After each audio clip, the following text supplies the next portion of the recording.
దీని వెనక YSR Congress party agenda కూడా లేదు అని అనలేము.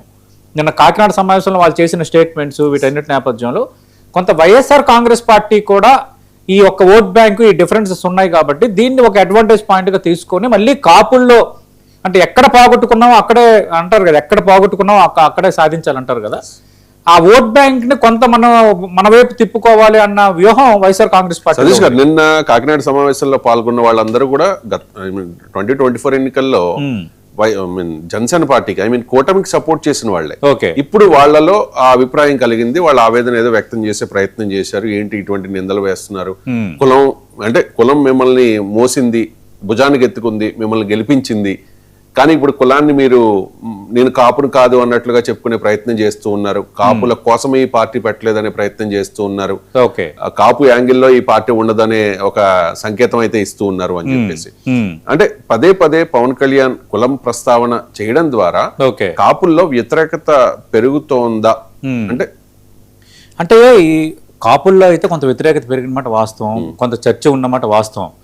ఇక్కడ పవన్ కళ్యాణ్ కూడా లార్జర్ సెన్స్ లో ఆయన చెప్తుంది వెల్కమ్ చేయాలి, కానీ అదే ఎందుకంటే లార్జర్ సెన్స్ లో అర్థమయ్యే. ఇప్పుడు లార్జర్ సెన్స్ లో ఏంటి, ఇప్పుడు నేను ఒక రాజకీయ పార్టీ పెట్టాను, దేశ హితమే నాకు ఇంపార్టెంట్, నాకు అందరూ సమానమే అనేది డెమోక్రసీలో ప్రతి రాజకీయ పార్టీ ప్రతి రాజకీయ నాయకుడు ఆలోచించాల్సింది అదే.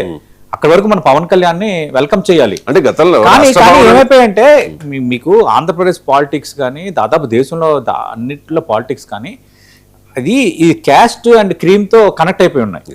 దీన్ని విడదీయలేం. ముఖ్యంగా తెలుగు స్టేట్స్, అందులో ఆంధ్రప్రదేశ్ కుల ప్రస్తావన రాజకీయం ఉండదు. అవును అంటే ఇప్పుడు ఎవరికి వాళ్ళు చేస్తూనే ఉన్నారు రాజకీయం. ఇప్పుడు మనం చూడట్లేదా ఉత్తరప్రదేశ్ లో కానీ కర్ణాటకలో కానీ ఏ రాష్ట్రంలో ఈ ఈక్వేషన్స్ లేవు, ఏ రాష్ట్రంలో క్యాస్ట్ ఈక్వేషన్స్ లేవు. కానీ ఆంధ్రప్రదేశ్, తెలంగాణ, కొంచెం సౌత్ లో కొంచెం ఇవి ఎక్కువగా హైలైట్ అవుతుంటాయి. అంతేగాని నార్త్ లో కానీ అన్ని చోట్ల కూడా రాజస్థాన్ లో జాట్ ఓట్స్, గుల్జార్ ఓట్స్ ఇట్లా ఎవరికి వాళ్ళు దానికి తగ్గట్టుగానే రాజకీయాలు చేసే వాతావరణం ఉంది, ఎక్కడ లేదనటం లేదు. ఇక్కడ పవన్ కళ్యాణ్ ప్రధాన ఓటు బ్యాంకు కాపులే, ప్రధాన భూమికి పోషించింది కాపులే. వాళ్ళకి మొన్న ఎన్నికల్లో జనసేనకు మిగతా వర్గాలు మద్దతు తెలిపినా కొంత పునాదిగా నిలిచింది కాపులే. ఇక్కడ ఏమైతుందంటే చాలా ప్రతి సందర్భంలో కాపు ప్రస్తావన పవన్ కళ్యాణ్ పదే తేవటాన్ని కొంచెం రాజకీయంగా అది వ్యూహ లోపం అనుకుంటున్నాను నేను. పదే ఆయన ఒకటి తేవటం, ఆ ఫ్లోలో ఆయన ఏదో ఒకటి మాట్లాడటం, వెంటనే కాపు సంఘాలు రెస్పాండ్ అవ్వటం, మళ్ళీ దానిపై జనసేన వివరణ ఇవ్వటం, మళ్ళీ పవన్ కళ్యాణ్ ఏదో ఒక సమావేశంలో మాట్లాడటం. ఇదేంటంటే ఇది అనవసర వ్యవహారం. ఇప్పుడు జనసేనకు కావాల్సింది ఇది కాదు, పవన్ కళ్యాణ్ ఆలోచించాల్సింది ఇది కాదు. పదే అదే అంశాన్ని ప్రస్తావించడం అనేది కొంత